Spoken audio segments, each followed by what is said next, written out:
দেখো এই অঙ্কটাকে একদম শর্টকাট নিয়মে করবে কী করে, একটি নৈশভোজে প্রতি দুজন অতিথি এক বাটি ভাত ব্যবহার করে, আর প্রতি তিনজন অতিথি এক বাটি ডাল ব্যবহার করে, এবং প্রতি চারজন অতিথি এক বাটি দই ব্যবহার করে। মোট 65 বাটি আছে।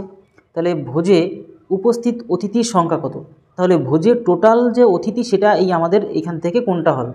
দেখো এটাকে যদি একদম সিম্পল ওয়েতে করতে চাও তাহলে কি করে করবে, সবথেকে বেটার পলিসি যেটা, তোমরা একটা জিনিস দেখতে পাচ্ছ এখানে অতিথির সংখ্যা, এই অতিথির সংখ্যা এক্স পরিমাণ ধরে নাও, ঠিক আছে, সব থেকে বেটার হবে।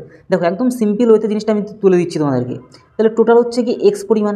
তাহলে ভালো করে দেখো এখানে কি বলছিল প্রথমে, মনে আছে যে এইখানে দুজন অতিথি কি এক বাটি ডাল খায়, তাই না? তাহলে দুজন কিন্তু এক বাটি খায়। দুজন যদি এক বাটি খায় তাহলে এই যে টোটাল যে আমাদের লোক তাহলে কতগুলো খাবে, তাহলে 2 দিয়ে যদি ভাগ করে দিই তাহলে এখানে কত বাটি লেগে গেল হিসাব বেরিয়ে গেছে, তাই না?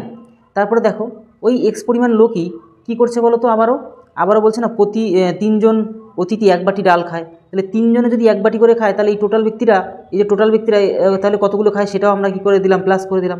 একদম সিম্পল জিনিস। তারপরে প্রতি চারজন অতিথি এক বাটি দই খায়, তাহলে প্রতি চারজন, তাহলে এতগুলো মানুষ তো আছে, তাহলে এতগুলো মানুষ যদি আমাদের চারজন করে যদি খায় তাহলে কতগুলো বাটি যেখানে আমাদের দইতে লাগলো। এবার দেখো আবারও ক্লিয়ার করে দিচ্ছি বিষয়টা, একবার বুঝে নিতে পারলে আর কিছু না।